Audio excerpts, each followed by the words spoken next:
Hello, everybody. Welcome back to the Sunday Matinee. I'm your host, Ben Stahl, and we are on the 21st episode, the sixth episode of the year 2021. All right, let's meet the panel tonight, everybody. So, returning tonight, we have Andrea Gordon. Also coming back to join us this evening is Frank Roberts. Hello. And for the first time on this show, February is a month for firsts so far. We have Chap Wolf joining us for the first time. So welcome to the crew. All right. So we're going to go over some news before we get into our main topic. And there is a lot of news that happened this week. And there's a lot of it is video game movie news, which is very interesting. I'm hoping we're getting to that age of good video game movies because we're on a pretty terrible streak for the last 30 years.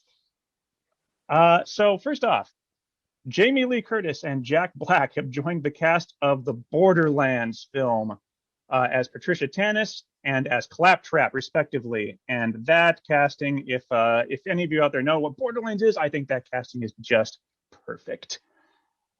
All right. So some rough news this week for fans of animation. Disney shut down Blue Sky Studios, which they had acquired from the merger with 20th Century Fox.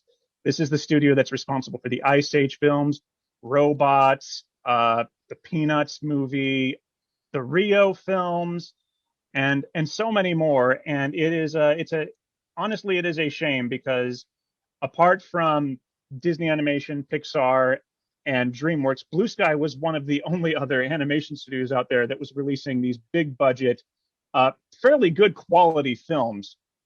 So it's a shame that they're shutting down. It sounds like they're going to be merging a little bit of it into Disney because they do have a new Ice Age film in the works with Simon Pegg's character, who we'll be talking about just soon enough. So yeah, that sucks. And hopefully the people over at Blue Sky are going to find some work with their new corporate overlord. Some more video game news here. In what was like the most hilariously uneventful announcement ever, Sonic the Hedgehog 2 has been announced for 2022, and they literally said the big announcement was the title is Sonic the Hedgehog 2. To the surprise of none. I didn't see the first one. I have no idea. People seem to like it. One of the few video game movies out there that people seem to like. Maybe we'll get Tails this time. Hopefully we won't, because Tails is one of the most annoying characters in video game history. Here we go. Here's what I think is the coolest big video game movie news for the week. So HBO had recently announced that they are going to be adapting the PlayStation title The Last of Us as a miniseries. This is really cool because that game is super duper cinematic, some strong storytelling, and some very strong characters. So not sure how closely they're going to be sticking to the plot of either game. But the big news to come out of this is Bella Ramsey, who had played Lyanna Mormont on HBO's Game of Thrones, has been cast as Ellie, and everyone's favorite Mandalorian, Pedro Pascal, has been cast as Joel. So this is going to be another big role for him, where he is essentially playing a glorified babysitter traveling across a great distance. So that, hopefully with HBO, that should be a good one. So here's the news that really shook up social media this last weekend.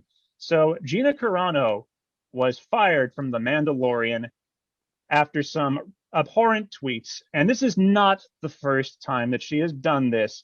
She should have considered the first time a warning. Did she? No. What's going to happen? We don't know. Is The Mandalorian going to stick around? Damn right it is. Just without her. And that's all I have to say about that.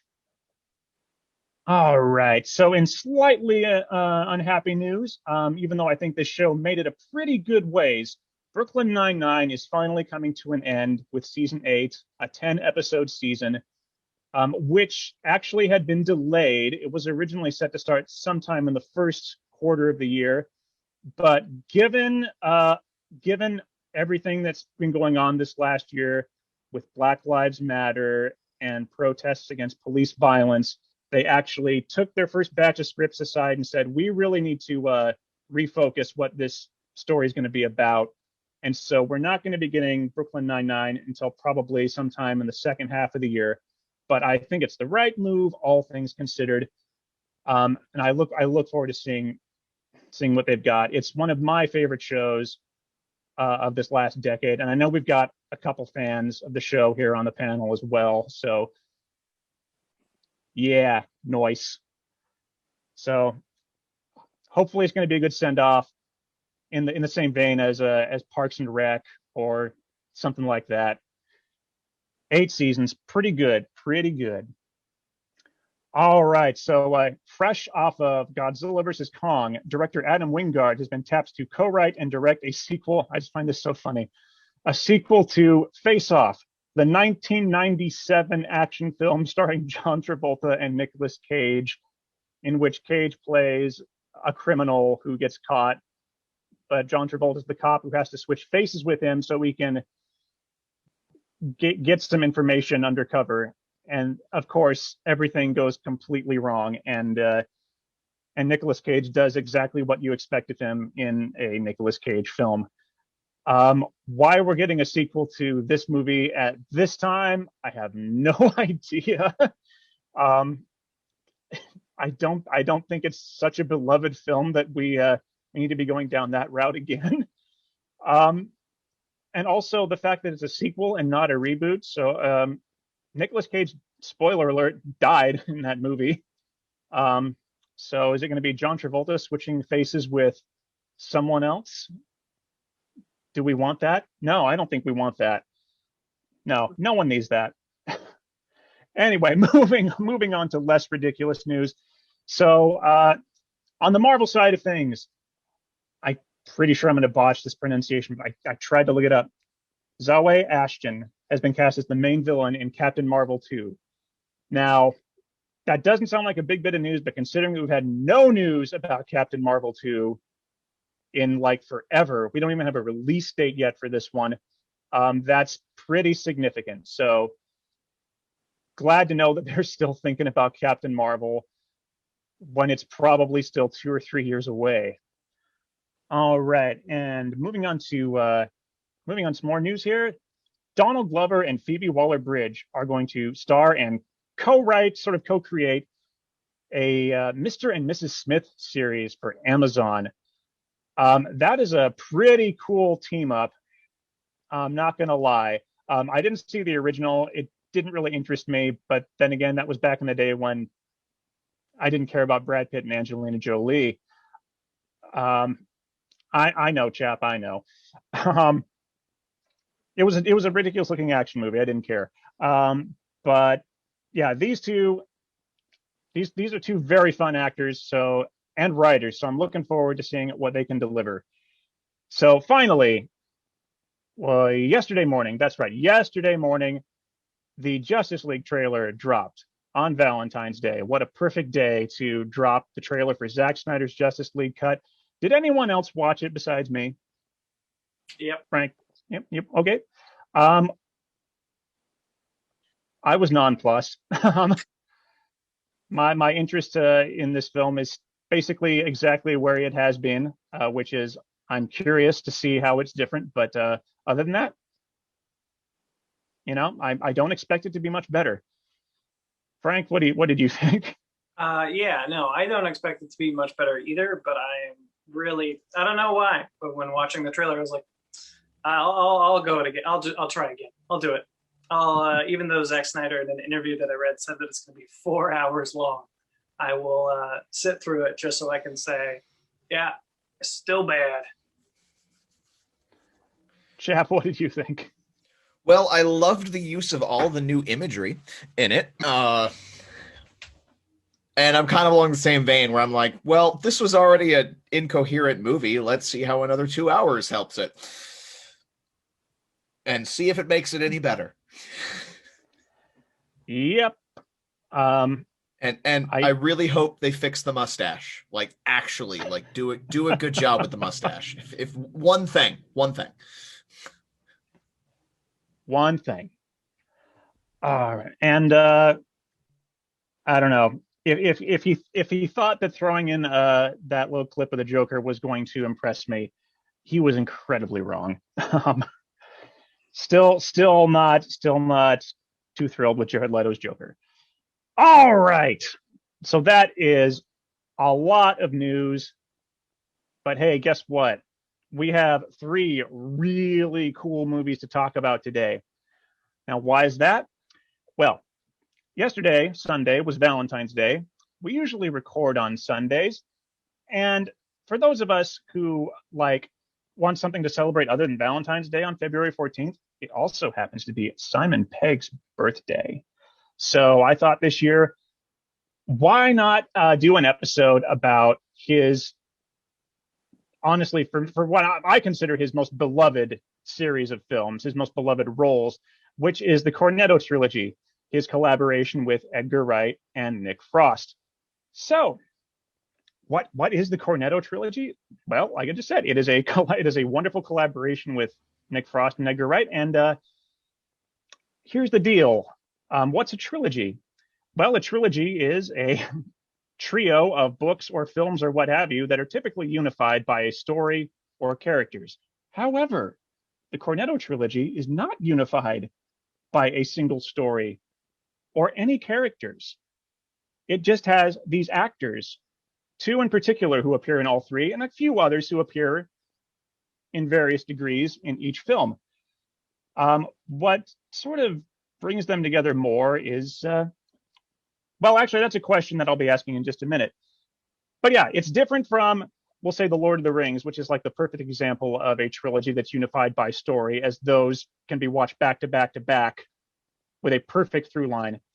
Indiana Jones, pre-Crystal Skull, would be the perfect example of a trilogy that is unified by its character, but you don't necessarily have to watch all three movies to get a sense of story. So this is a very unique take on the trilogy. And I want to start by ripping off the Band-Aid, so to speak. Normally I might save this question for the end, but I want to go around here and ask everyone, what is your favorite film between Shaun of the Dead, Hot Fuzz, and The World's End? I'm going to go clockwise from where I'm at on my screen. So, Chap, take it away.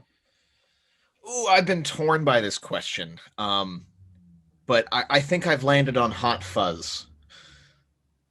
Just because out of the three, it was the first one I actually watched. And then I watched Shaun of the Dead, and then The World's End. So I think I got to go with the one that got me into it, which is Hot Fuzz. So.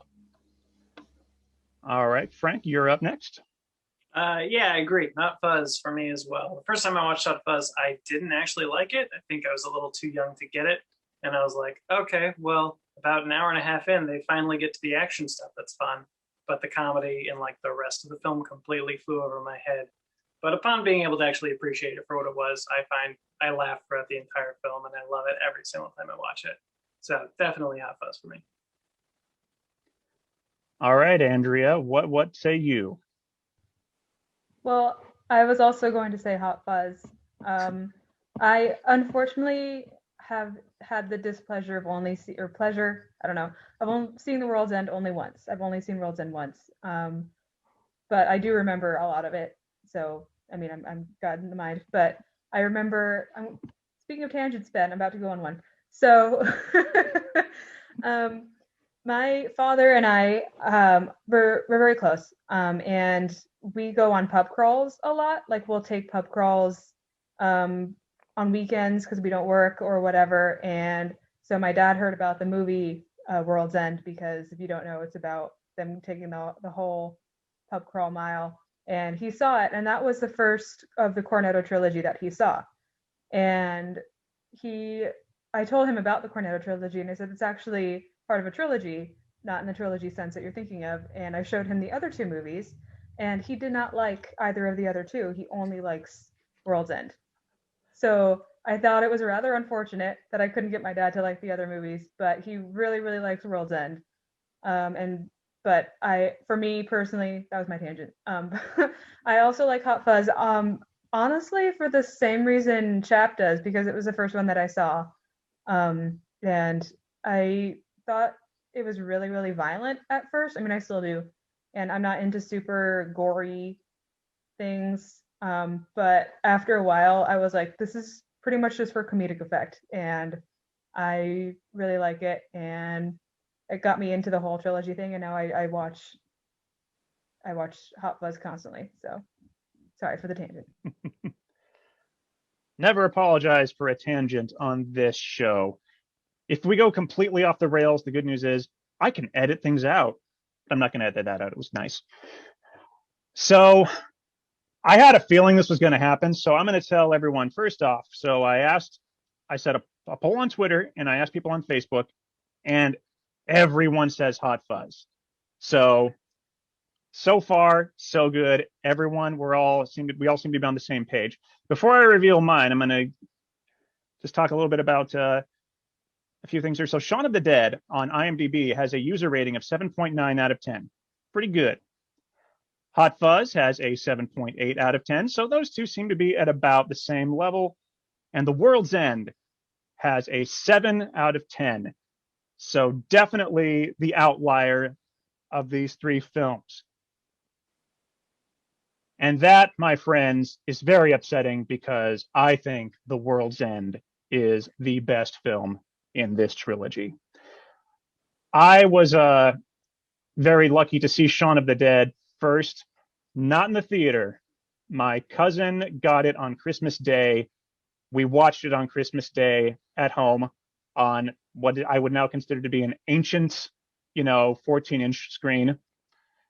And I was like, this is the best movie I've seen all year. I'm going to go out to Best Buy tomorrow morning and procure it post haste. And so I did. And then when Hot Fuzz came out, my same cousin took me to see it, and we were absolutely delighted.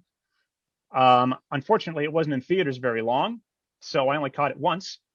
But I, of course, immediately went out and bought that as soon as I could and watched it almost every day that summer. And then finally, several years later, after Simon Pegg and Edgar Wright had gone off to do separate projects, they finally got back and did The World's End. And I was really lucky in 2013 to find a theater that was playing the entire trilogy on opening night. So I did actually get to see all three in the theater, just not in the traditional sense, but that was really cool to actually get to watch all three of them back to back on the big screen.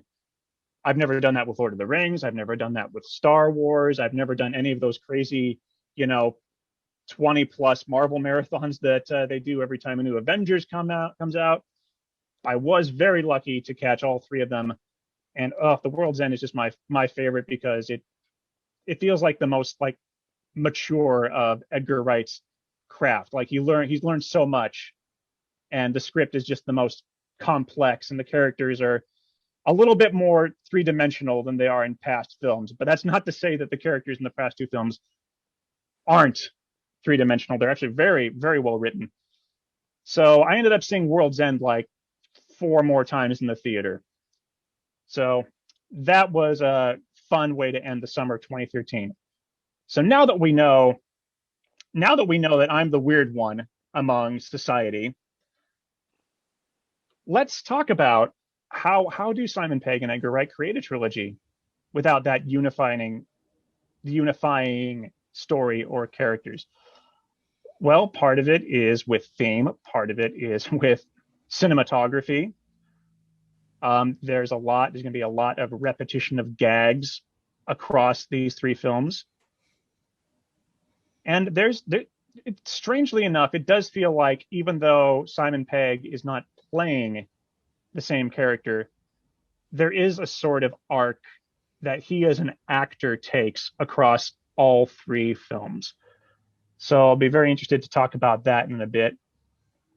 Frank, I want to jump to you first. How do you think how does this feel like a trilogy to you, a unifying trilogy without story or characters?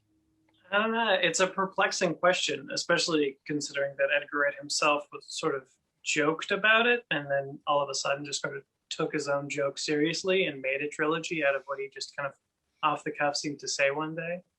But I think the fact that they use all of the same actors and the same people sort of working together to make it all. It all takes place in semi-similar circumstances, and it's all about a big overblown story, and like in a small town or in a small community in that sort of sense.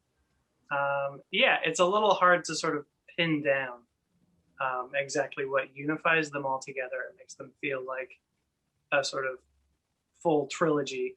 But yeah, I don't know. It's a little hard for me to really like pin down exactly what about them makes them feel that way. But I just sort of, I don't know, emotionally buy into it without maybe being able to sort of put it to words. Andrea, what do you think? Um, yeah, pretty much everything that's been said. I mean, Edgar Wright has a very distinct style when he's directing. So, um, the fact that they all have that same style is very, very helpful, and like, um, sort of in a way that people like. There's like a street name in Hot Fuzz that's named after one of the characters in Shaun of the Dead or something like that, and World's End has like a bar named after somebody in Hot Fuzz or whatever. So it's like those little things that carry over. And my favorite of the theming of the trilogy is the pub. There's the pub is very prominent in each of the movies. Like it's not just they go to the bar and drink, but like huge plot lines have happened at all of these pubs. I mean, especially the World's End, but that's part of the story. But so it's basically like, I mean, we've already talked about it, but like the themes all the same. They have all the same actors. Martin Freeman is in all three of them, and Rafe Spall is also in all three of them. Um, so it's interesting to see Simon Pegg and Nick Frost switching characters in between the three of them too. Like, one of them plays a deadbeat, and the other one plays a deadbeat in another movie, and it's just sort of, yeah, I don't know. I just love them so much, so it's really hard to like explain it. Like Frank said the same thing. It's kind of a loaded question, but I really, yeah, it's hard to put into words what I want to say, but just kind of little nitpicks where like if you don't watch the other two, you just watch one, you can still understand it. But having seen all three, you see like little snippets here and there about from other movies, and you're like, oh yeah, he was so and so in that one, and oh my god, I remember that scene from that other movie. So it's just like I think little Easter eggs here and there that you can see in the other two movies, but stuff you wouldn't even notice if you didn't see the other two movies. Chap, what say you? Oh man, I feel like everyone answered for me. But similar vein of thinking is I mean, obviously there's like different uses of camera in it because, you know, the director gets a little older, the cinematographer gets a little older, and they're like, oh, let's have fun with this. But there's like this, they do long cuts when they need to do long cuts. They go really snappy cuts when they're like, that's one thing through all of them. Like, I watched at World's End last night. So when they're pouring the beers initially, and it's like, you know, beer, water. Well, if you look back at that, when like in Hot Fuzz, when he puts on his gear, it's kind of that same like shop. You know, he's like it's like that classic suit up thing where it's like every cut is like, now I'm putting on the arm, now I'm putting on the arm, and they did similar things in Shaun of the Dead too. So it's they are three distinct movies, and yet basically everything about them, even the way they set up gags, is basically the same, and it's just basically the same formula, just with a different style of writing or different story. And it works out every time. My favorite use of quick editing, like really snappy editing. I don't know if they do this in World's End, but in Shaun of the Dead and Hot Fuzz, when a character has to go to the bathroom, just boom, boom, toilet, flush, hands. It's like done. I love that they do that across, and it's just like it's such a mundane thing to pick to be super snappy about, but they also do that right before something bad happens. Like it's right before Sean finds the Pete zombie up in the bathroom, or right before Merchant gets blown up in his house. So it's always it's a sign of bad things to come. And every movie has real world consequences. It's not just like, and they kind of set up the consequence like in Hot Fuzz. Well, this you can't have all of that destruction as a police officer and not have any paperwork. And so they have a scene where they set up the paperwork, and every one of the movies has a real world consequence that lasts past the apex of the movie. I actually love that Nicholas Angel is like, for the most part, maybe not at the end of the movie where he goes completely berserk on the town, but like for the most part is like the policeman that policemen should actually aspire to be. Like, no, it's not about proper action or like it's brilliant. I'm writing down everything you say. Oh, well, thank you. I'm honored. So these films are all also an homage to films that have come before. In the case of Shaun of the Dead, it's super duper obvious. It's in the title. In the case of Hot Fuzz, they flat out say it in the movie, have you seen Bad Boys 2? Have you seen Point Break? It's all about those 90s action films. With The World's End, it's a little bit more unclear. I even had to look this up on IMDb, and my immediate thought is, oh, this isn't. It's obviously it's an homage to science fiction, but my immediate thought was this is mostly Invasion of the Body Snatchers, and that didn't actually come up on IMDb. It was I can't remember. I should have written it down, but it was a different film that Edgar Wright took a lot of inspiration for. But what I love about these films is the question is, how do they stand on their own? And they do. These movies stand on their own. You do not have to have seen a single zombie movie or a single 90s action movie or any type of science fiction movie to appreciate what is happening in these films. Andrea, how well versed are you in some of the movies that this trilogy is trying to honor? And do you believe that they stand just as well enough on their own, whether or not you've seen all these films or not? I am not well versed in any of the movies, so I can say they stand on their own. I hate zombie movies because, as I mentioned before, I hate gore. So, like, those zombie movies when they start biting into people, and there is one scene in Shaun of the Dead that I cannot watch. When David gets ripped apart by the zombies and they're literally ripping into him, I can't watch that, even though it's fake. I can't watch it. But for some reason, I can watch everything in Hot Fuzz. But anyway, and then World's End, they don't even like have real blood, so it doesn't matter. But from what I do know, I think they do a really, really great job. And I think they do use what Chap was saying, real world consequences. Like the zombie apocalypse movies, to me, from what I've seen, my friends watch them and stuff, they don't really talk about it. Like they like mention zombie apocalypse like on the news and stuff or whatever. But with Shaun of the Dead, it's obviously Sean's point of view, and he's a complete and total slacker. So he has no idea zombies have taken over. And honestly, I think that's going to be a real world reaction. Like take COVID. Nobody's taking it seriously. A lot of us are, but some people aren't. And that's the same sort of thing that Sean's doing. Like, oh, he's the shopkeeper or whoever was a zombie, and he just puts change on the table and is like, "Yo, thank you for the drink. I'm gonna go back home or whatever." And that was my attempt at a British accent. But I do think they stand on their own. But I also think that seeing the source material helps a lot. Like I had no idea about Hot Fuzz parodying cop movies because I saw it when I was in high school, so I haven't seen a lot of those movies. But I mean, of course, him saying Bad Boys 2, Point Break, and all that stuff.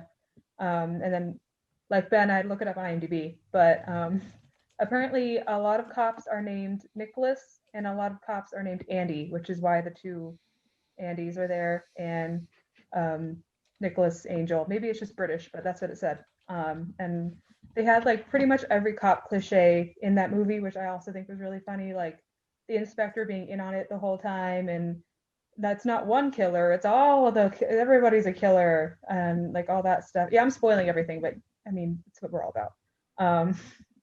But I just think even like again for me who hasn't seen a bunch of these movies, they totally stand on their own. But seeing the source material, definitely like you appreciate it more. I'm like, oh, hi, I see what they did with Shaun of the Dead. That's funny. And it's just kind of, yeah. I mean, I love them. I mean, my friends who have seen the same things, they agree, and it's just. I mean, of course, my dad, who hasn't seen any movies, didn't like them. But World's End, uh, which he hasn't seen any source material for or anything like that. So, long story short, I do think they stand on their own. Yeah, there's definitely some for those of us who have seen some classic movies. I'm not as familiar with the stuff that Hot Fuzz is honoring, but in Shaun of the Dead, the second Nick Frost yells on the phone, "We're coming to get you, Barbara." It's like, yes, that's ripped right out of the first 10 minutes of Night of the Living Dead, and that's just perfect. So yeah, I'm gonna go ahead and move on to the next question because I have a feeling that that we've kind of covered that pretty well, and we don't have too much more to say. So, how do you think? I'll start with Chap on this one. How do you feel like expectations are subverted in these films, both individually and as an entire trilogy from between movies? Because he does that a lot. He does. I don't know. I guess the scene that's kind of like I wouldn't expect just from a filming technique comes from Shaun of the Dead. So he sets up the initial walk to the store, and everything's normal, and everyone's just going about their day, and then later he comes back to it because they love repeating stuff. Except in this one, now everyone's a zombie and he's walking through it, not noticing because Shaun's a dunce. But one thing that I absolutely loved was the fact that the shot right before he walks into the store, you see all these zombies walking, and it's all a single shot, or if it's edited, it's well done. And so they follow him into the shop. He buys the soda, buys the Cornettos, comes back out, and then all of a sudden, all of the zombies are closer because they've just been walking this entire time. And that's something I think a lot of filmmakers would have just missed. That would have been like the proverbial Starbucks cup, just would have missed it. It just would have been the thing that, no, we'll just, do this all. And then when he comes back out, we'll just try to remember where they were. No, they literally had the actors continue to walk at the speed.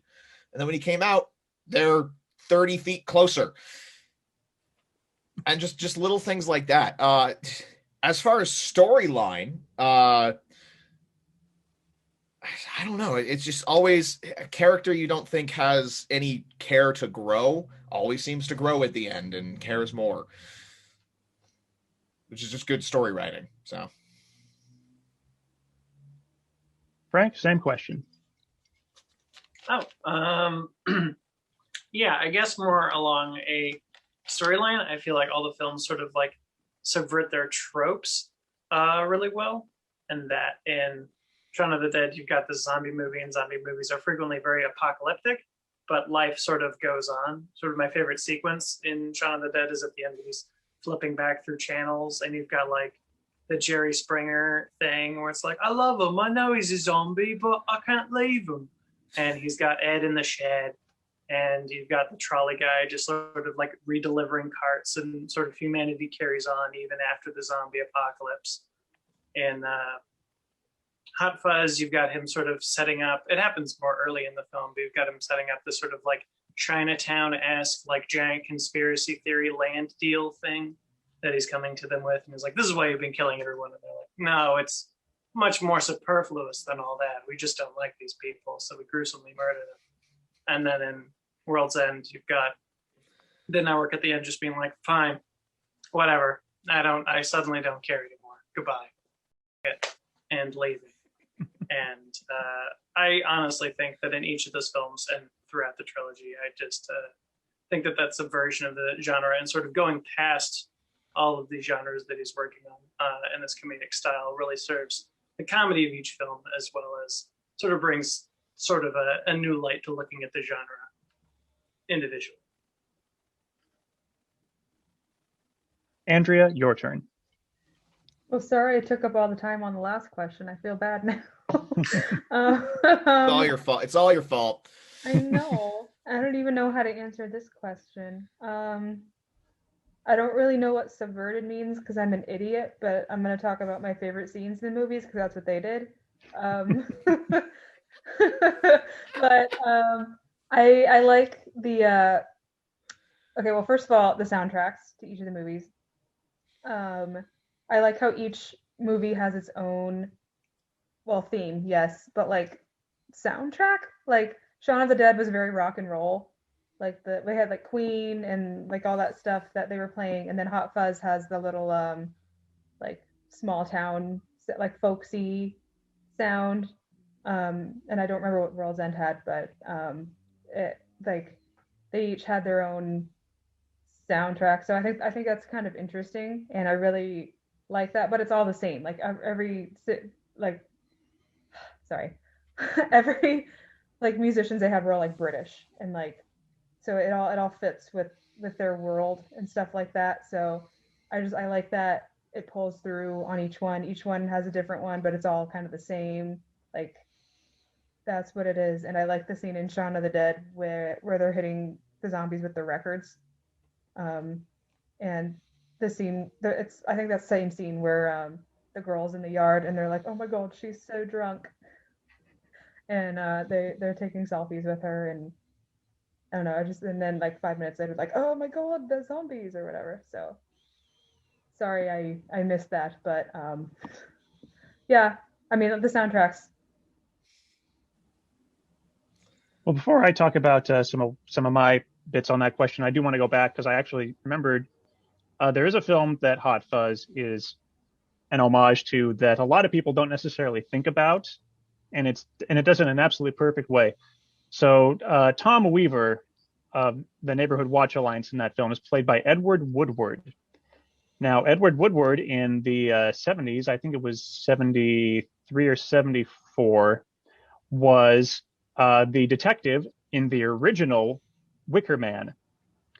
So I know a lot of people here are probably more familiar with the Nicolas Cage version of the Wicker Man, but the original film is just this really great pastoral horror film about a detective who comes to this island to locate this missing girl, and it's just a bizarre place.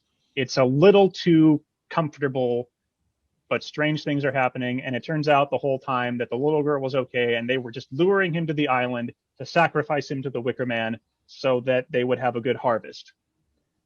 And I just think Edward Woodward being in Hot Fuzz like is absolutely a perfect homage to that, because this is and again about a town that is seemingly just normal and perfect, and it truly is a weird dystopia. Actually, I like that the first film, that Shaun of the Dead, presents its world as apocalyptic, and then again to subvert expectations, you'd think we might go on that same trend, but the next two films actually present a world that is a crazy dystopia, more like a Brave New World, which is what Pierce Brosnan is reading when they walk into the pub and find him in World's End.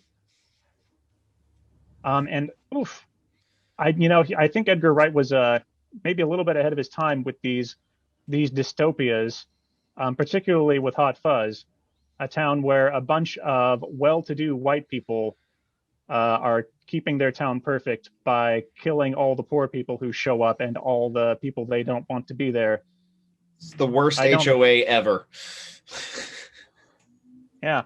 So that sounds like a dystopia that some people in this country, I won't say who, might consider to be exactly the kind of place they would want to live in. And kind of the same with the World's End, although that one's definitely more Brave New World, Invasion of the Body Snatchers.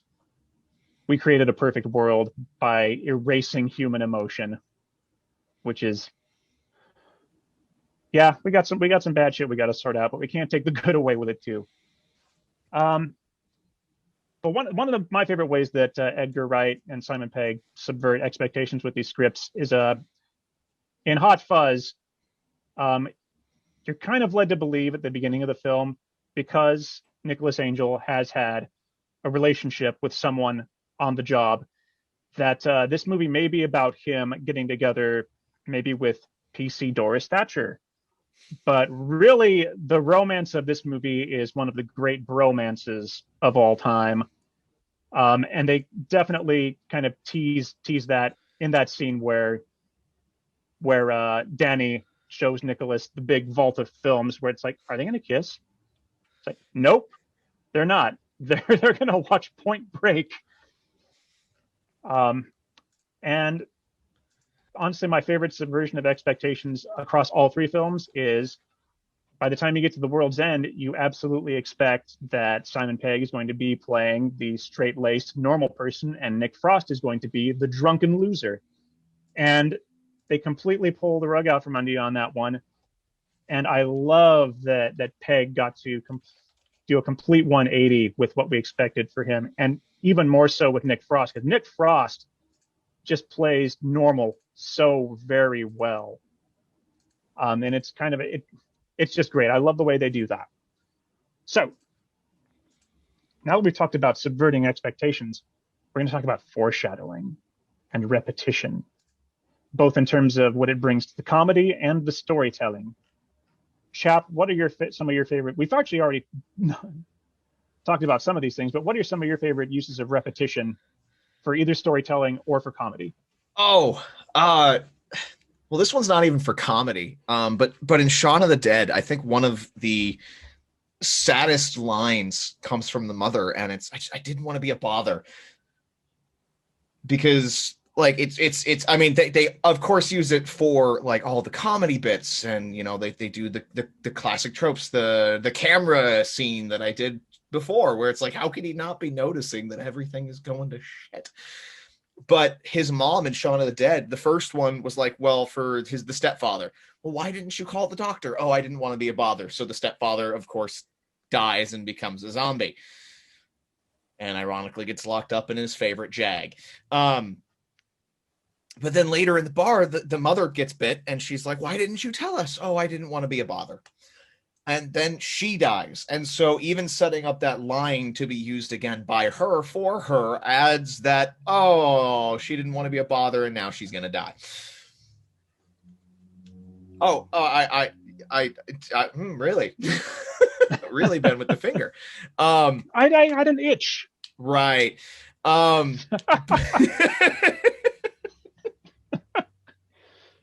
But just, oh God, I can't remember a specific bit at the I think Hot Fuzz has the best of it with, have you ever, like every question that was asked, have you ever done a pursuit while shooting out the window? Have you ever dove with shooting both guns in the hands? Have you ever like pointed at someone, shot in the air and gone, ah? And every time he goes, no, why would I? No, I'm a normal police officer.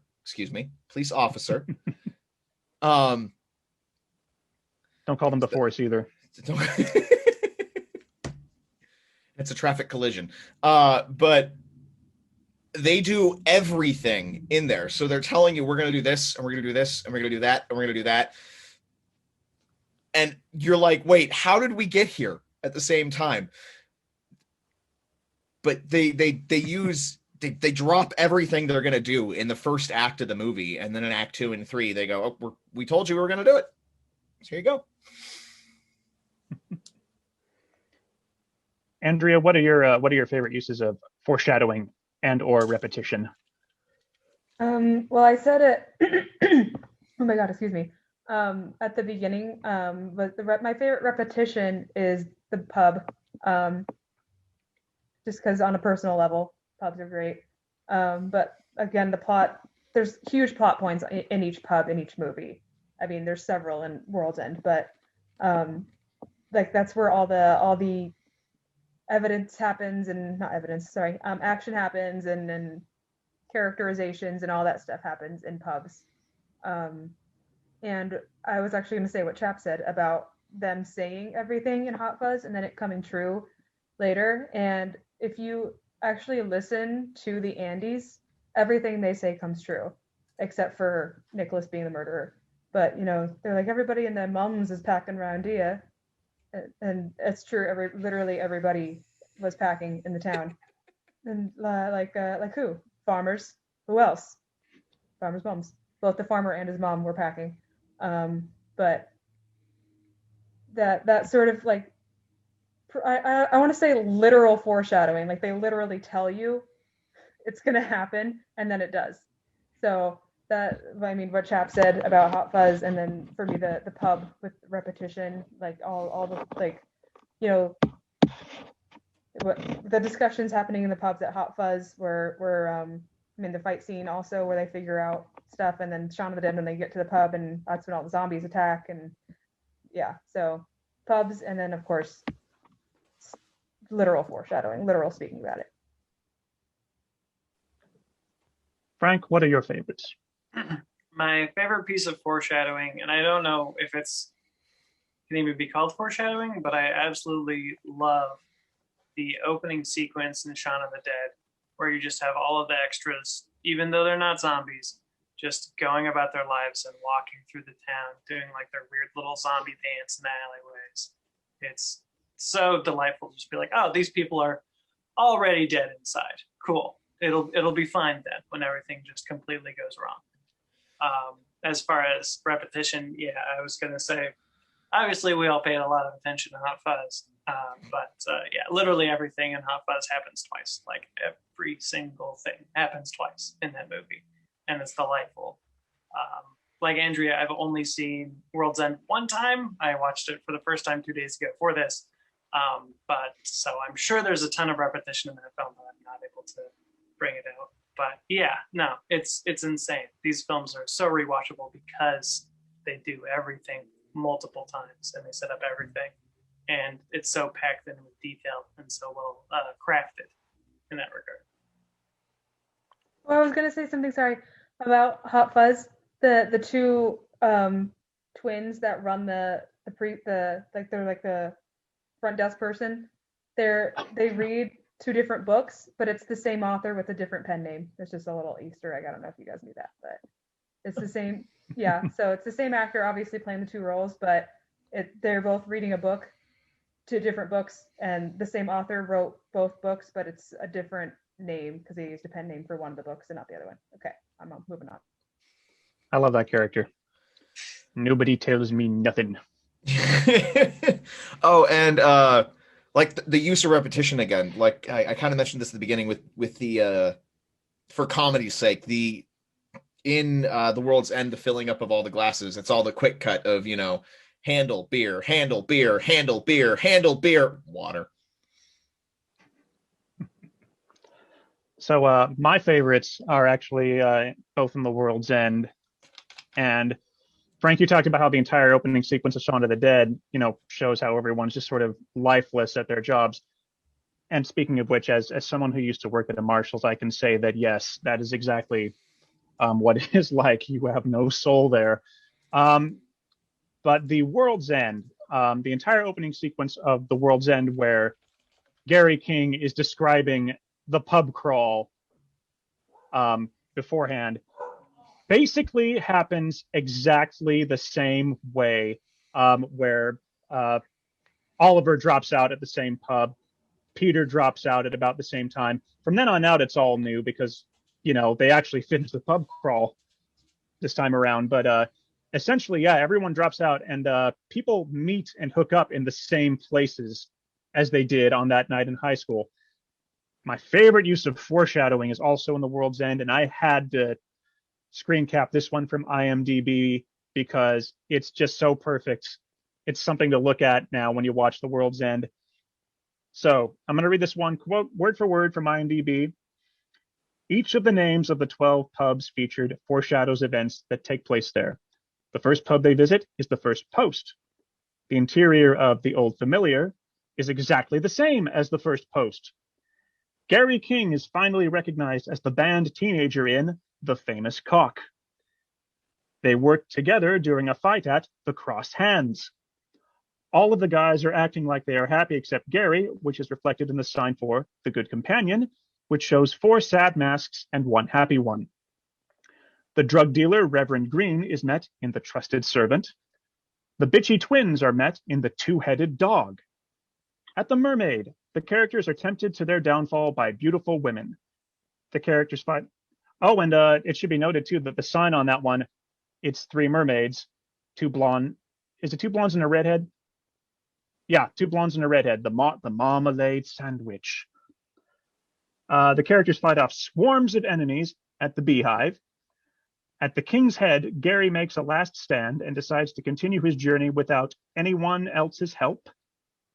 And hang on, I had to do this in 2 screen caps. It's so long. A car is driven through the hole at the hole in the wall. And the events that transpire at the world's end lead to the end of the world. And also, it should be noted that if you look carefully, I don't know exactly where, but each of the pubs does have the number somewhere outside.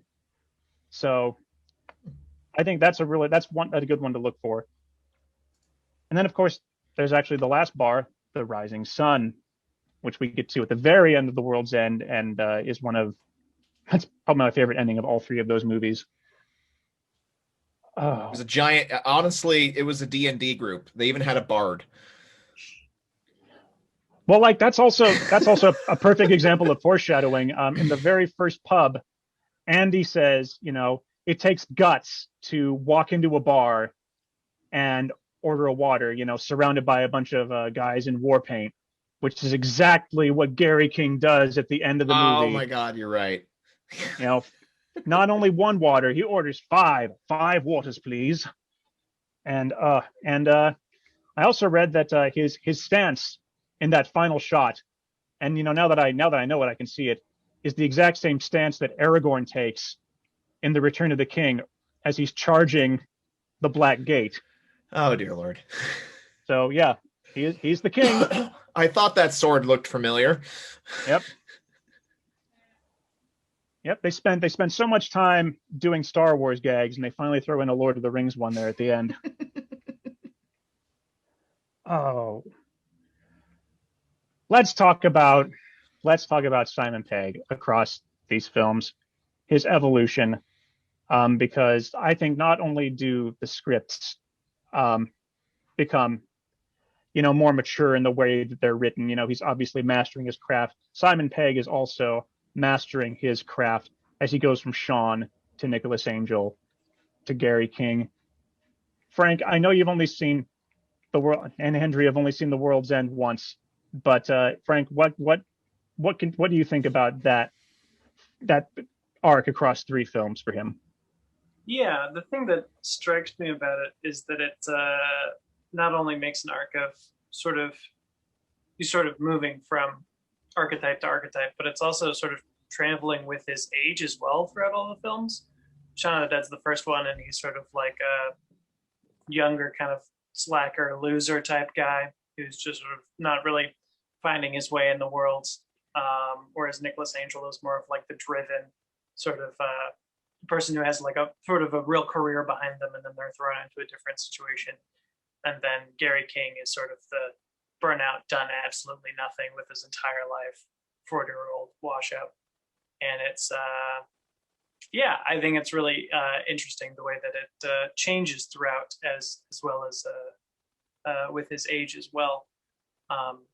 Again, with the trilogy, it's hard to like find really solid themes that connect everything, but watching them all together, even compared to like Edgar Wright's other films, are sort of like, no, these 3 all sort of weirdly fit together a little bit. But yeah, I mean, Simon Pegg is great in every single one of them. I really love like how sharp and precise his comedy is in Hot Fuzz, but World's End, it's also so much fun to just watch him really kind of, like as you said, like kind of go all out and play a character you hadn't seen him do before, as well as Nick Frost, and watch him sort of play a very reserved sort of subversion of his earlier characters. And I think that that's very fun. Chap, I'm going to go to you next. I kind of agree with that too. That was kind of my thinking as well, is that each movie is a different person in a different part of their life. along the same thing. Sean, he doesn't care. He's not really cared a day in his life.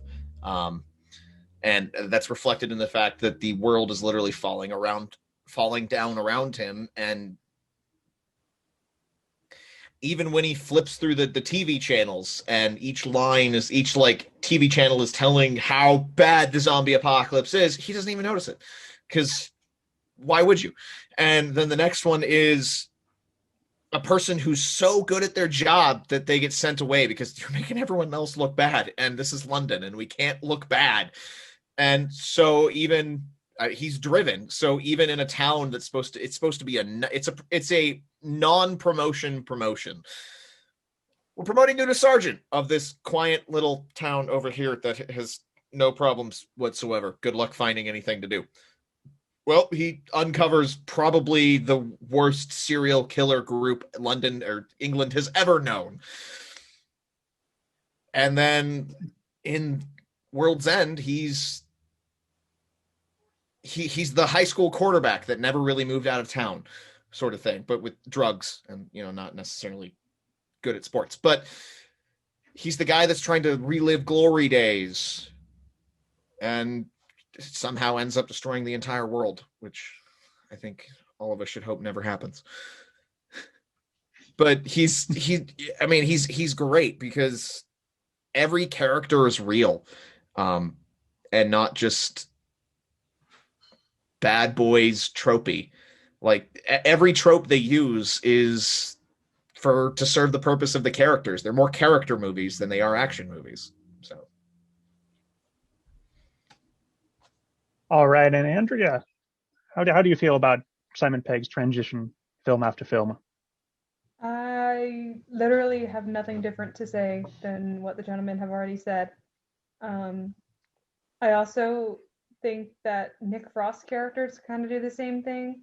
Like his characters get more mature per movie versus Simon Pegg's, which kind of they get mature and then more immature because of the age. But Nick Frost's character kind of gets say mature again. Because in the first movie, I'm talking about Nick Frost now because Simon Pegg has already been talked about a bunch. In the first movie, Ed, he's a slacker just like Sean is, and they're messing around. They're adults living as children, like not caring about anything, doing their day-to-day life, not realizing the effects they have on other people and what other people will affect them. And then in Hot Fuzz, he's a little bit better. I mean, he's still kind of immature in a sense, but a little bit more mature because he's a police officer, and he's really, really smart, despite what I called him Sean. Nicholas first thinks of him. But I mean, his dad is the chief or whatever, and so he's like, oh, he got the job because Danny. Sorry, I forgot his name. Danny's actually very smart, and he helps take down all the bad guys in the end. Even his father helps take down his father in the end, which is like a huge mature move that he does, which is a huge step up from Ed. And then I don't remember his character's name in World's End. I'm sorry. What is it? It's Andy, I believe. Andy. Okay, thank you. I kept thinking because Danny was Hot Fuzz, and I was like, oh, Andy's also Hot Fuzz. But Andy is like the most mature of all. He and Simon Pegg switch roles in my mind when I first saw it. I was like, oh, Nick Frost is the mature one this time around. That's interesting.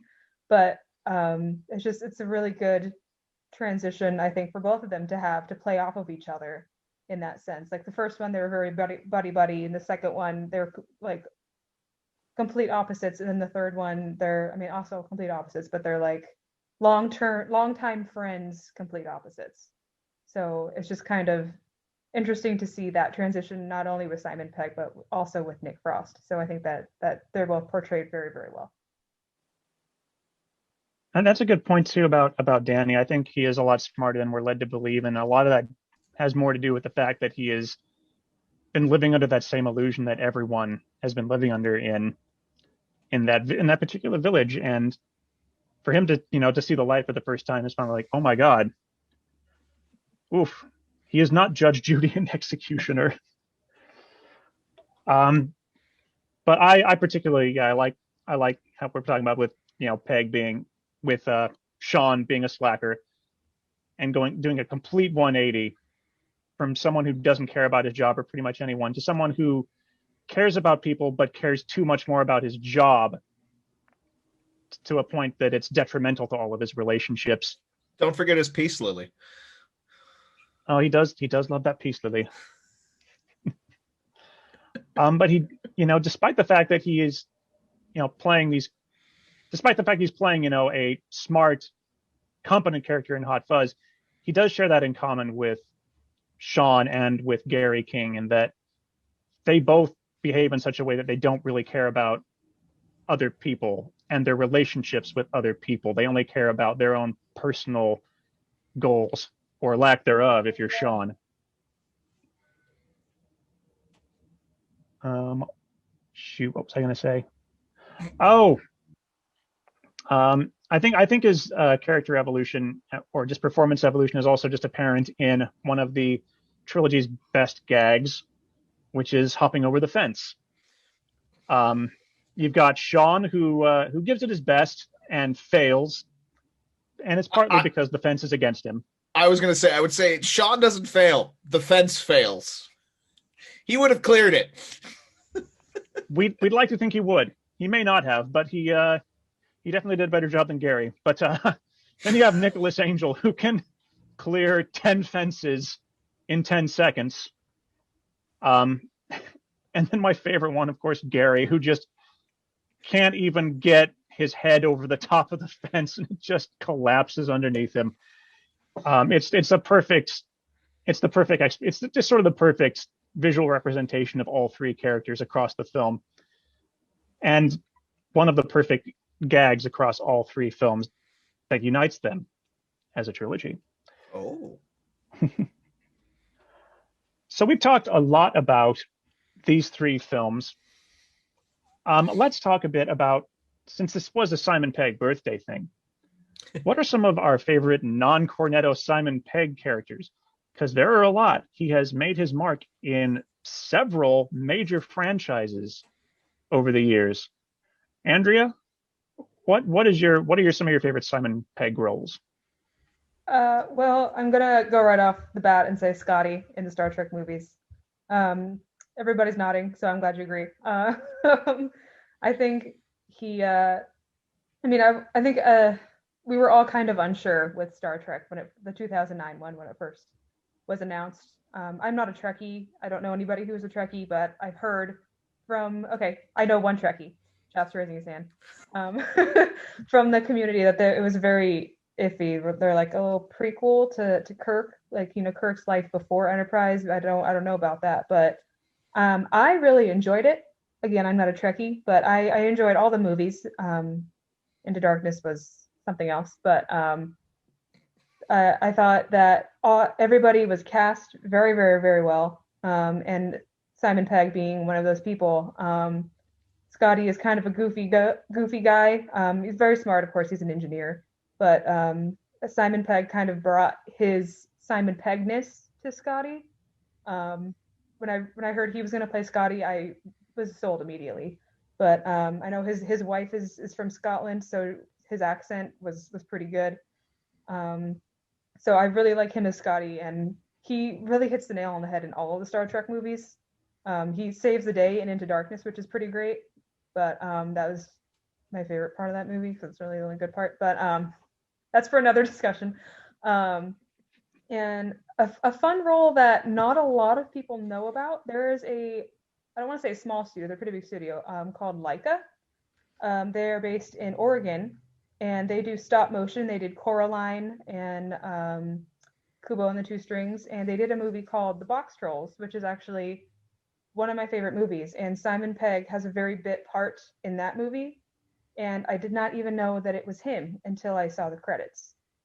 He does a voice for one of the characters, and again, it's a very bit part. He's only in the last 15 minutes of the movie, but I didn't recognize his voice. So Simon Pegg is somebody that I have heard of for a very, very long time, and the fact that he was in 10 minutes of a movie that I didn't even know he was in, and I didn't know it was him, is to me says all I need to about how talented he is.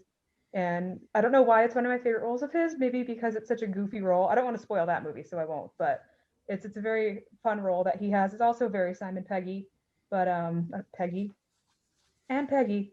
Um, but yeah, it's a fun. The movie itself is very fun, and he's very fun in it. And of course, I love Mescati because he's just whip cracking jokes back and forth, the banter all at once, and those are my favorites.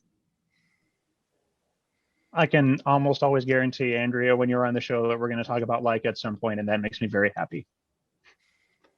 Jap, what are some of your favorite other Pegg roles? So I'm gonna pull one that maybe not a lot of people know.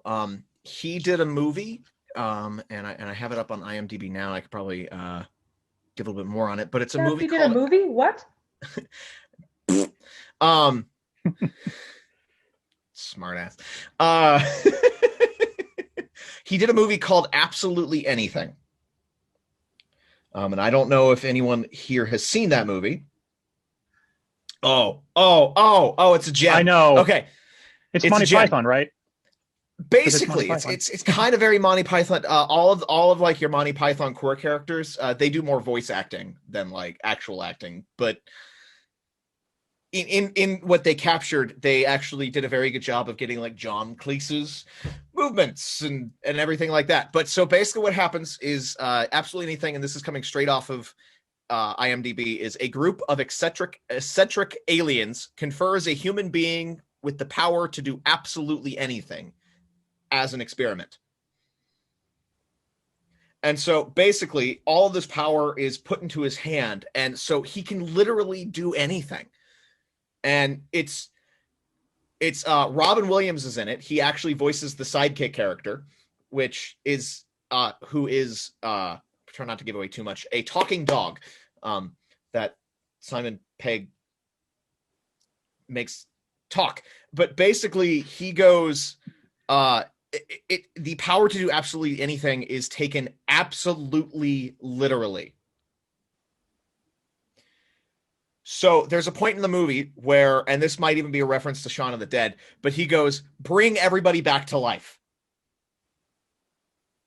And so people literally start crawling out of their graves, like people who have been dead for hundreds of years, thousands of years, start coming back to life. And he looks out his window and he goes, oh, I didn't mean that. And so he has to walk back his statement and then specifically say what he wanted. And it's just basically hijinks around that. And if you haven't seen it, it is fantastic. Because you get all of the Monty Python actors kind of doing their voice acting bits. You get Simon Pegg in the lead. You get Robin Williams doing Robin Williams, because you could tell it was basically Robin Williams in a studio doing Robin Williams things. And it's a hilarious movie. And if you haven't seen it, you absolutely should. I think it's on Amazon. Watch it. It's good. You'll laugh. But yeah, and it's of course very Simon Peggy because Simon Pegg is in the lead and he does a great job with it. So I'm just going to leave it at that because I was hoping I'd find an obscure one that people wouldn't know. So. Well, the sad thing is I know it, and I remember when it came out in theaters and thinking I should go see this, and then I think it was like it just came and went. Yeah, it was one of those movies. It was one of those movies that didn't really do well in theaters, but it's kind of a cult classic. I would think watch it. I think you'll fall in love with it. Absolutely. So. I'll add it to my list. Frank, you're up, my friend. I was gonna say Scotty if no one said it, but obviously that's the biggest one. Another one that's a little bit more obscure is Fantastic Fear of Everything, which is a movie where he plays a paranoid not a serial killer, a paranoid writer who's writing about serial killers, and he has a million mishaps as he prepares for an interview with a producer about a new book, and it's really, really fun. It's very weird, very out there, but it's really just him freaking out and screaming for about an hour and a half, and it's wildly entertaining. I really like that film. So that's probably my favorite non-Cornetto Simon Pegg role, as well as his bit appearance under Mountain of Makeup for Edgar Wright's Don't, preview for the Grindhouse movies. That one's also pretty great. Yes. If you're thinking of seeing this movie alone, don't. I love that so much. That's one of my favorite things. I caught that in the theater, and that was actually my favorite part of the whole Grindhouse experience. Was the trailers in between were brilliant. Well, like everyone else, I love Scotty in the Star Trek films. I also love that J.J. Abrams decided to bring him in for Mission Impossible as Benji Dunn. It was kind of smart of them to hook him before everyone over on Team James Bond could have hooked him and said, "Would you like to be the new Q?" Because I could easily see Simon Pegg taking over that role. Yeah, he'd be so perfect for it. But he ends up kind of being the Q for Mission Impossible, except he actually gets to go on missions, and he's super excited and always wants to do more. I love it. I think it's in Ghost Protocol. He wants to use the mask. He's so ready. I want to put on the mask. And then, of course, the mask maker breaks, and he has to do the whole thing. Everyone gets just an as but himself. Benji. Yep. Oh, yeah. So what was it? And he's coming back for the next 2 Mission Impossibles. So that is definitely a reason for me to be happy about that. But can I tangent? Yes. Okay, so I don't shut up, Andrea. So one of my favorite inside baseball stories of like actors having fun on set actually comes from I think it might have been it's this is going to be basically every Mission Impossible movie with these two of them. It was one where they're doing a lot of driving in between streets, and Tom Cruise and Simon Pegg are in the same car. And so these two have been like just jokingly picking on each other the entire time. So Simon Pegg finally gets Tom Cruise in a really good way. So they're doing this driving scene where, of course, Tom Cruise does all of his own stunts because he owns the production company and he says, why not? So he's doing all of this like tight driving in these really tight, like Italian city streets. Simon Pegg, and this was a really nice car, and so it had heated seats and everything. So what Simon Pegg did is he turned on Tom Cruise's heated seats all the way on and then covered it with a strip of little black tape. So the lights wouldn't be shining. So Tom Cruise was wondering throughout the shooting day why his ass was hot, and he didn't understand it. And it's like 90 degrees in where they're filming, and his seat is on, the windows are up, so he's just baking alive. And so finally he like just gets so annoyed with it and yells, "What the hell is going on with my butt?" And Simon Pegg just dies laughing. And then Cruise finally realizes that Pegg got him because he rips off the tape on the end and goes, "Oh, you little shit," and turns it off. So that's one of my favorite behind the scenes actor stories. So that's great. Oh yeah. So yeah, we love Simon Pegg here, obviously. Now, Between Hot Fuzz and The World's End was a pretty solid 6, almost 7 years. And in that time, Edgar Wright got offered the opportunity to come over to America and make this movie based on this little series of comic books. And that ended up being Scott Pilgrim versus the World, a film which, unfortunately, not enough people know about or have seen, which is stupid. I think it was somewhere at some point, like Guillermo del Toro, like there's a quote from him on Twitter or something where he went on a rant about how people need to see this movie. This is why we don't have creative movies in the industry anymore, because no one goes to see them.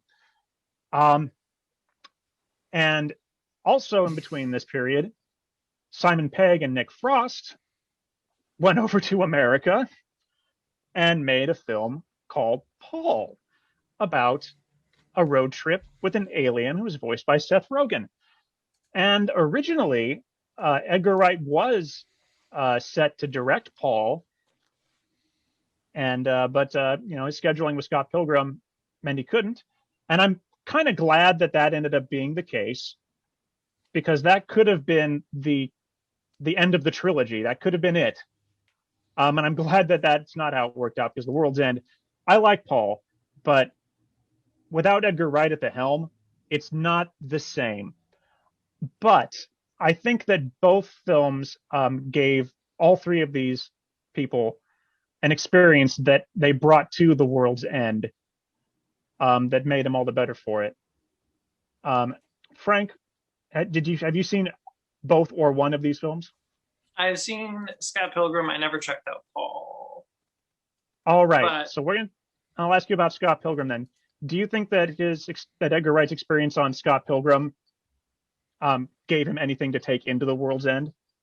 I think so. The World's End has some of the craziest fight scenes I've ever seen in any film ever, and I feel like so much of that is taken from like that comic book style and like the fighting style that he started to explore in Scott Pilgrim, and he just sort of like cranked it up to the point where you just have these insane speed ramped fight scenes later on in World's End that you don't ever really see in movies all that often, except for maybe say sequences in Mad Max Fury Road, where you have these insane sped up awesome sequences. And I like figured that was like really what he took from Scott Pilgrim and brought into the film, as well as a lot of the sort of blown out special effects and such that sort of get moved into just sort of whether or not he just like puts it over like the extras that he has, so that to make them all appear as robots way off in the distance. But yeah, I don't know. It kind of has like a little bit more of a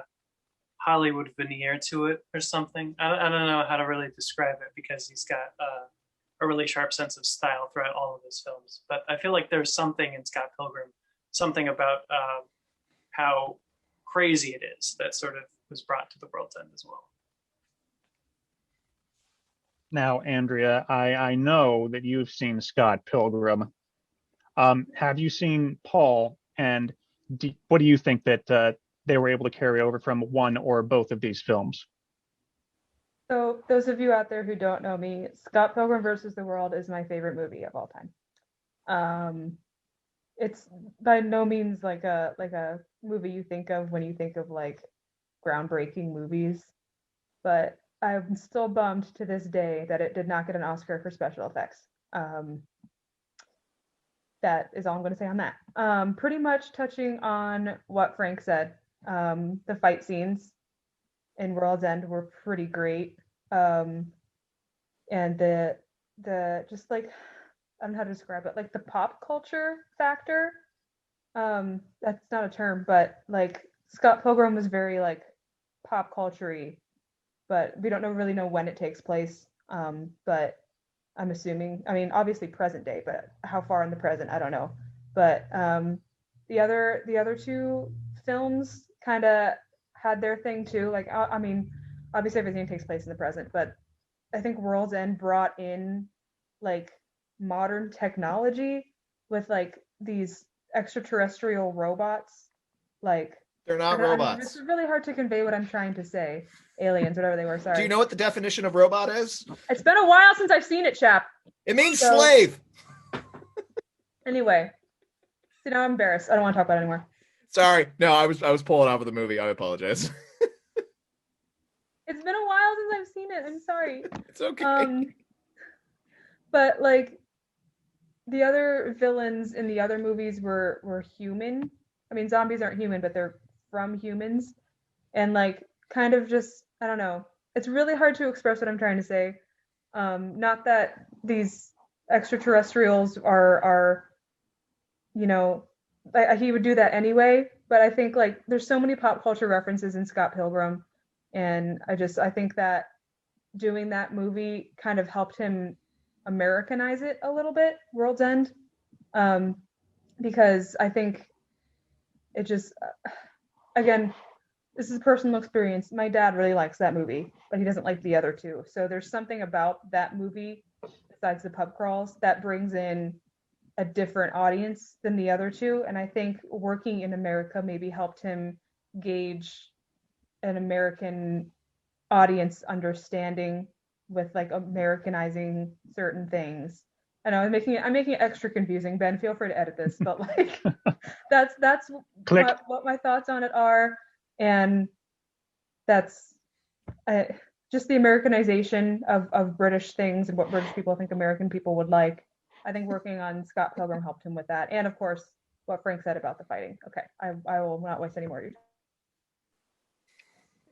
Chap, will you please proceed to waste some of our time? Okay, I'll absolutely waste some of our time. Don't worry, I can tangent off if we need to. So I have not seen Paul, which apparently now will be on my list of movies that I need to watch. I have seen Scott Pilgrim, and I absolutely love it. I love the way it just absolutely ramps everything over the top. Like if we can do something, why not, crank the dial to 15 and go with it? Like the skateboarding down the ramp thing that doesn't even make physics sense because there's 90-degree turns, and how do you do that at 500 kilometers an hour or whatever speed they were using? There's no way. And unfortunately, veganism doesn't give you that level of powers either.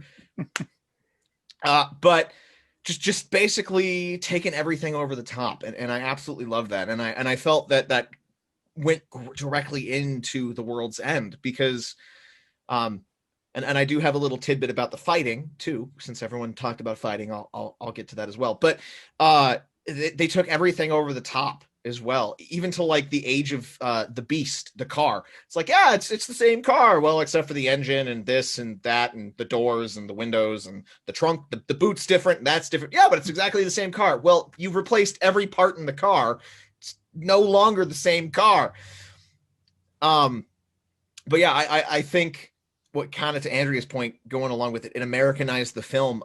Out of all of the three of the trilogy, the first two feel like very British films, and then the third one just doesn't quite feel the same. There's just a different feel to it, and it could be simple things like technology got better, and so making aliens and blue aliens and dolls that heads pop out with blue became a lot easier computer-wise. But there is something different about it. So now my little tidbit about the fighting. So in the scene where the beehive scene where they're fighting all of the blanks, because I just watched this last night, in the scene, Gary's fighting is actually a direct homage to Jackie Chan in The Drunken Master or The Drunken Warrior or something like that. That and sense. so I was even thinking that last night. It's like, this feels like Jackie Chan. Like I could see Jackie Chan doing like the beer where it gets caught up and then catching it again and then continuing to do his fight, all while holding, a beer in a hand and trying to chug it and never getting to chug it, because that's just very Jackie Chan-esque humor as well. And so they brought that in very well. So that's my little fighting tidbit. And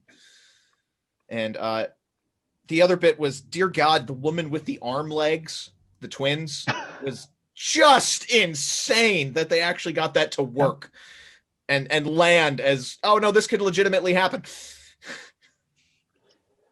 Oh yeah. The fighting scenes in The World's End are like, I don't want to like throw any shade at Marvel, because I love the stuff that Marvel does with their action sequences, but what Edgar Wright did in The World's End with how creative those fight scenes were, like, there's been nothing like it really since. Kingsman, the church fight scene. So like, it was kind of very similar vein to that, where it's like just this insanity going on and it's actually storytelling through fighting. That's a good one to bring up. I only give The World's End a little bit more of an edge because of things that you mentioned, like putting legs where arms should be and heads popping off and all kinds of crazy blank things.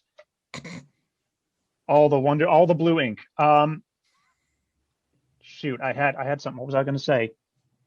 Oh, so yeah, we're talking about Scott Pilgrim and Paul. So I'm the only one who's seen Paul. So I think that what happened was, all three got to go over to America and sort of learn how movies are made over here. and it's got to be a very different process. So it's got to be their first time. I believe that Simon Pegg said, even though Paul doesn't look like it necessarily needs a big budget, he said that Paul had a bigger budget than Shaun of the Dead and Hot Fuzz put together.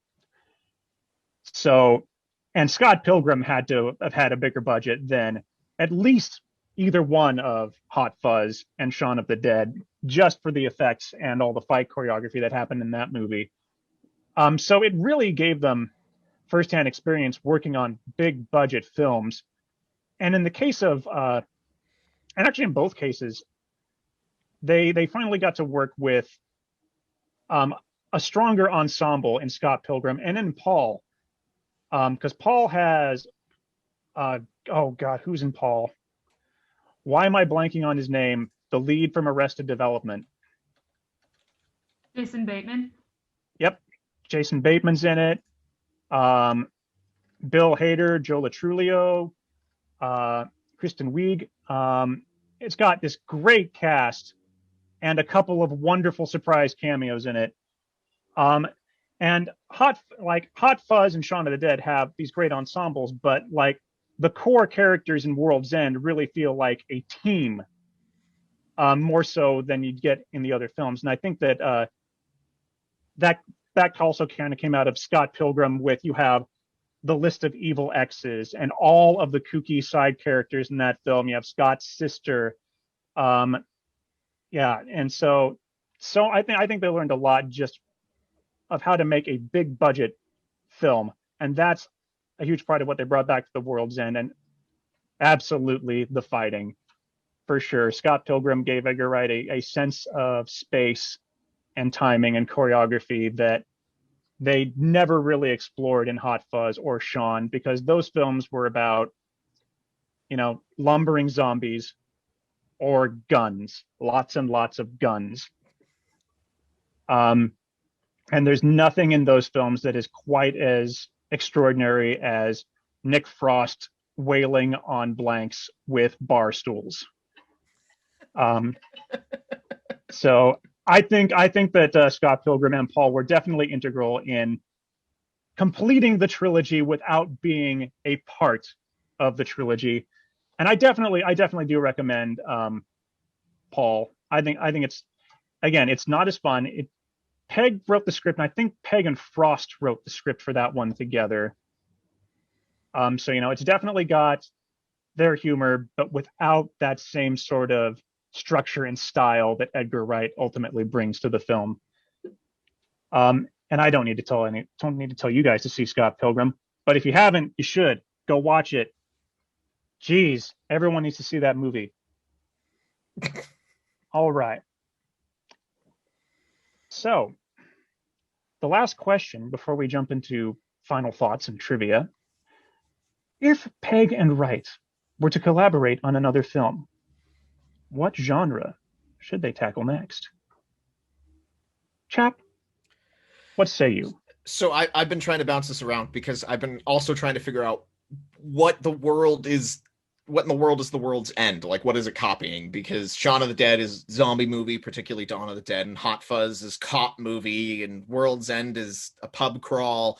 But the thought that popped into my head is aging superhero movie,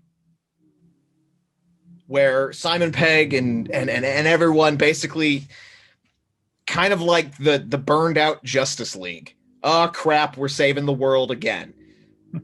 They're bitter, they're jaded, and then somehow there has to be a fence in there that they, like an electric fence that they try to climb and get shocked in, or something. Like, there's a way you could tie it in, and somehow, maybe just call it Cornettos in space. But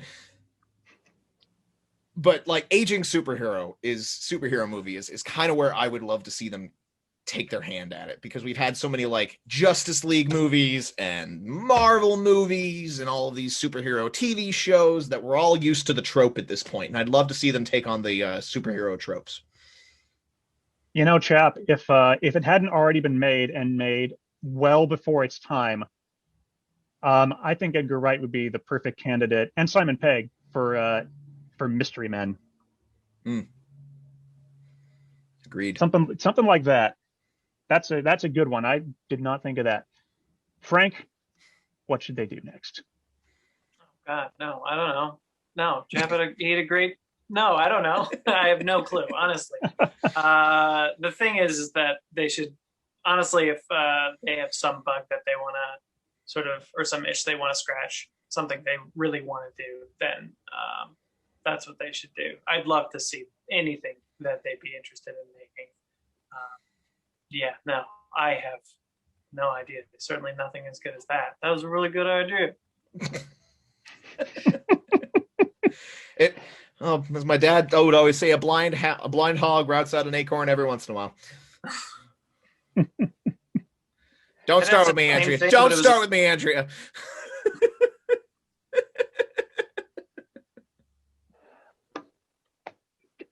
Andrea, if you have anything, it's your turn.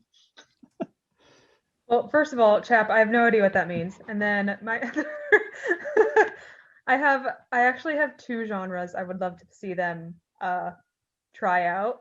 One of them is the hottest thing in movies right now is musical.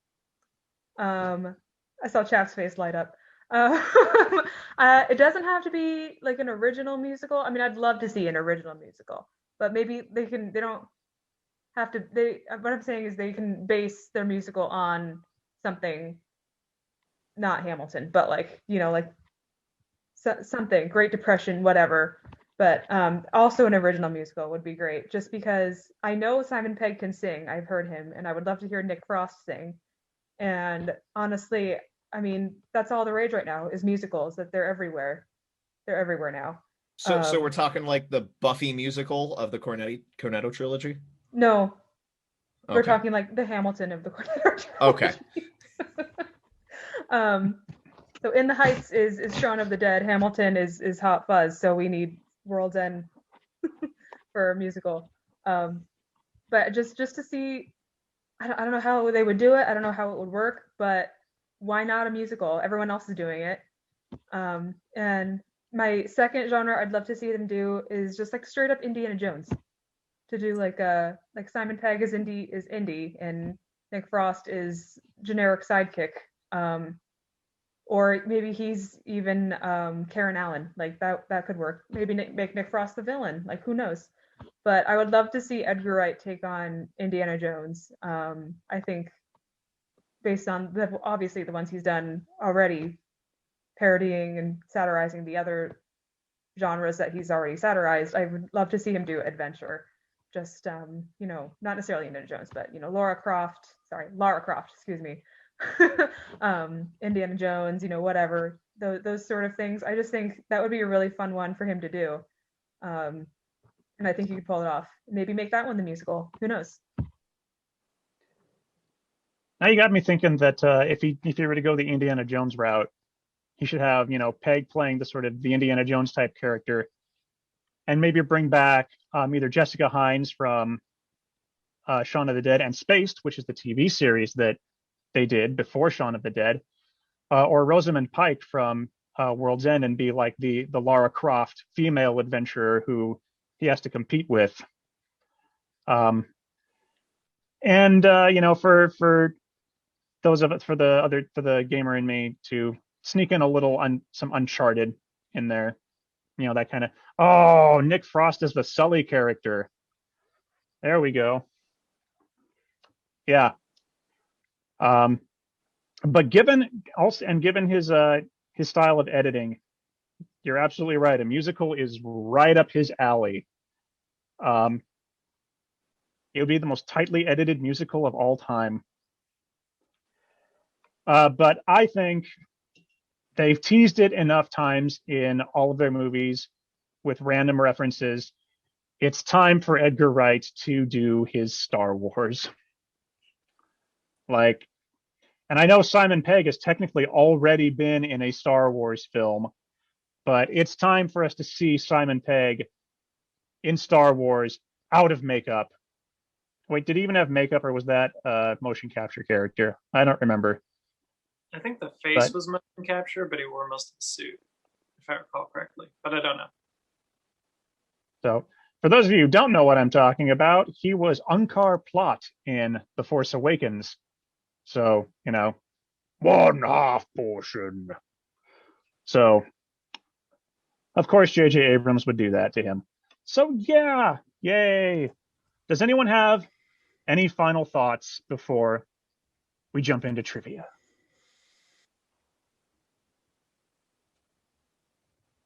I'm going to take this as a resounding no. One fun fact about The World's End that I forgot to bring up is I love that the 5 men in the group all have last names based on, they're all based on like royal figures. Like you have Gary King, Peter Page, Andy Knightley, Oliver Chamberlain, and who am I missing? Stephen Prince. I think that's perfect. I think that's so delightful. And actually, in the second pub, I think it is, when Sam shows up, it's worth noting that everyone except for Gary stands up, which is exactly how a king would behave when a visitor comes to the castle. Is the king would stay seated and everyone else would rise. It's like, damn it, Edgar Wright, you bastard. You smart bastard. We love you so much. All right, it is time for trivia. So, 6 episodes in now, and only one person so far has gotten a correct guess. I will note this, much to the chagrin of Frank, who, when I posted that last week, was very upset now that he's behind. Frank really I had a chance when everyone else was tied with me at 0, and now someone's beating me. So tonight's the chance. Everyone's got a chance to be tied at 1. God, if we end up at a tie at the end of the year and I have to give out more than one Amazon gift card, I'm going to be mad. So, but hey, whatever. So we've talked about some of the other major franchises that Simon Pegg has been in tonight: Star Trek, Star Wars, Ice Age, some of those very notable ones. But he's appeared in quite a few others in one-off films. My question for you tonight is, which of the following major franchise films did Simon Pegg not appear in? Is it A, Land of the Dead, B, The Chronicles of Narnia, The Voyage of the Dawn Treader, C, How to Train Your Dragon, The Hidden World, or D, The Cloverfield Paradox?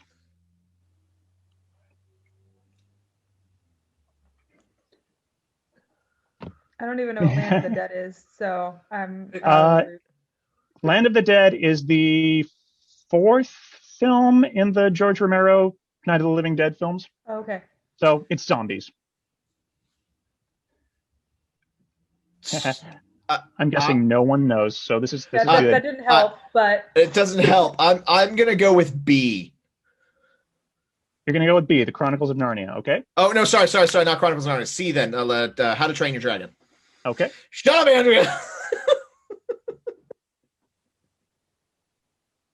I'm going to say A, Land of the Dead. Okay. I'm trying to remember who was in. I know all the How to Train Your Dragon movies so well, and all of a sudden I don't know anything about them. But my gut is telling me that he was in that, so I'm going to say that he was not in. So you're going to say How to Train Your Dragon? Yeah. All right. Well, I have some congratulations to give out. If your name is Chap and Andrea, Yeah, Simon Chap! Pegg, Yeah. welcome to the board. Finally. Hey, Frank, I'm sorry, man. So I know David Tennant. I know David Tennant is in How to Train Your Dragon, but I didn't think Simon Pegg. I was confusing it with Ice Age, I think. As I know he's in Ice Age. But I was like, I know How to Train Your Dragon. I know there was someone else British in it, and it must have been David Tennant. I know he's Scottish. David Tennant. Yep. Yes. Thank you. So he is actually one of the zombies in Land of the Dead, and I believe Edgar Wright is also a zombie in that because George Romero was such a big fan of Shaun of the Dead. He was the voice of Reepicheep in The Voyage of the Dawn Treader. Reap it cheap. And he was a voice on the radio for the Cloverfield Paradox.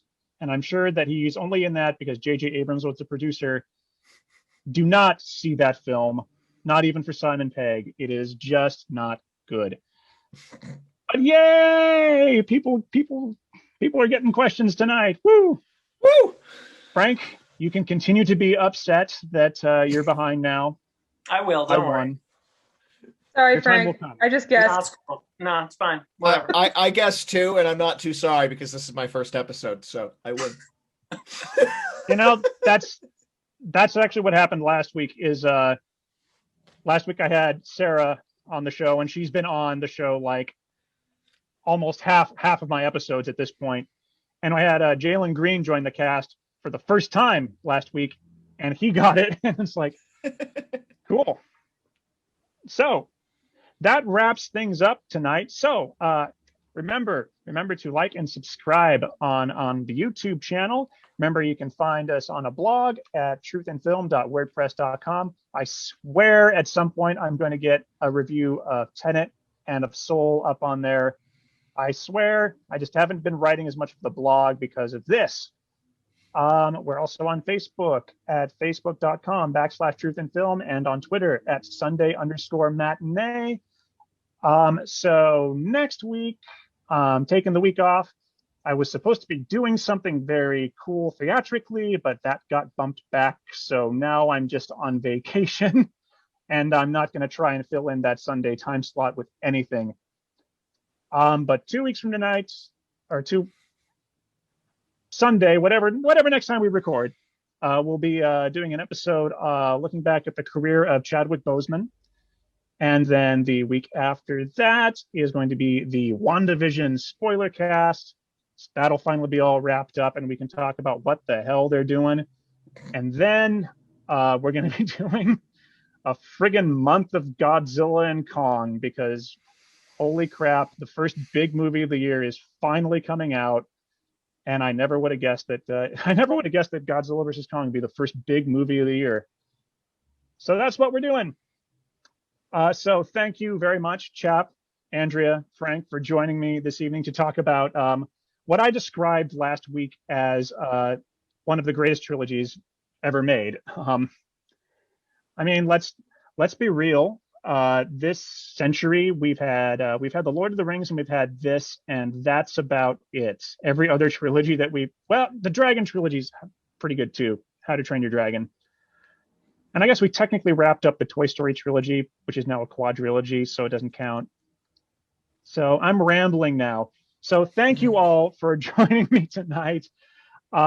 So thank you for watching, listening, whatever it is that you do while this video is on in the background of your life. Please keep masking up. I keep talking about how I always have theater people on here. Well, guess what? Chap is also one of us theater folk, and we are all so very ready to be back doing things on stage in person, and we cannot do that while there is a risk for the actors to be spreading this really terrible disease amongst each other. So please mask up. Please get vaccinated when you can, and let's get back into cinemas too. So thank you, everyone. Have a good night.